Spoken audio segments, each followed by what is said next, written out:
Are you trying to generate more leads for your business? We all are. Trying to do this organically, meaning for free, is always something you should be working on. However, when it comes to social media, you're probably going to have to pay to play. If you want to see a real ROI, you're going to have to fork over a little bit of cash. The great thing is, Facebook ads in particular can be very cheap to run, and you can see a real return on your investment.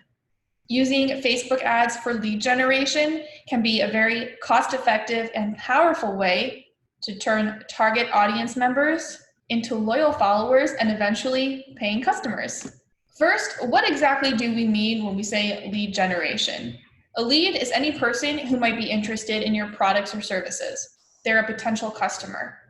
Needless to say, lead generation is crucial to the survival of any business. If you're not generating leads, you're not making money, you're not growing, period. Lead generation often starts with a lead magnet, which is a free piece of content you deliver to followers in exchange for their contact information. You can also generate leads by offering things like discounts, limited time offers, or free trials. One of the best ways to promote your brand and generate leads is through the social media giant, Facebook. Now, we know that Facebook's organic traffic is kind of disappointing these days. It's a tiny fraction of what it used to be, but their ads platform is still amazing. So let's talk about using Facebook ads for lead generation. Let's move on with 4 tips for making your ads work better. Here's our first tip: identify your audience. This should be specific. Understandably, a lot of brands want to target as many people as possible, and that's the dangerous part with Facebook ads because you can target in the millions. But more isn't always better.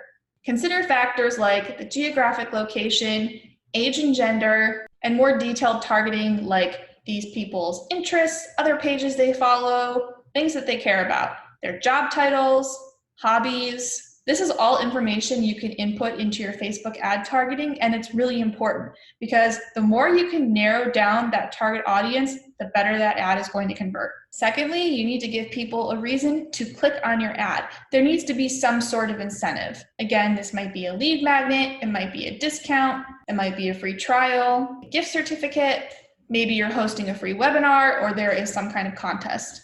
Offering your product or service at full price, it's not very enticing. It really needs to be something that's going to grab their attention, and something like a limited time offer where there is scarcity and urgency is really going to pique their interest. That's the second tip. Make sure that your ad offers some kind of incentive.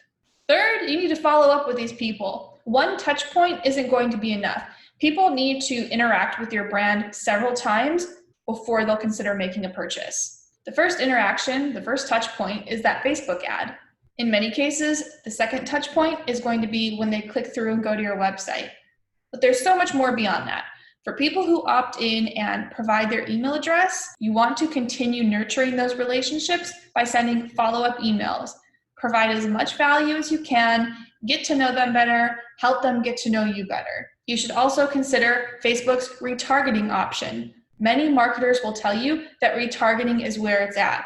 Why? Simple, because it continues serving up your ads to people who have already seen them, which is incredibly powerful because people need more than one touch point. They need to start getting comfortable with your brand and recognizing it. Last tip, and this is so important, look at your analytics. You need to be tracking and measuring all of your progress. The only way you can really know if something is working is to measure it. Facebook advertising takes a lot of trial and error, and that's okay. That's how it is for almost everyone. It's a constant learning process. Continue split testing various factors of your ads. Keep an eye on all of the analytics and insights to the point of pinpointing what works and what doesn't. You need to keep refining and optimizing your ads. You should always be optimizing. Don't run one ad and then leave it alone. This is not a set it and forget it process. You always need to be keeping an eye on your Facebook ads. So those are our 4 tips for Facebook lead generation ads that will really deliver results.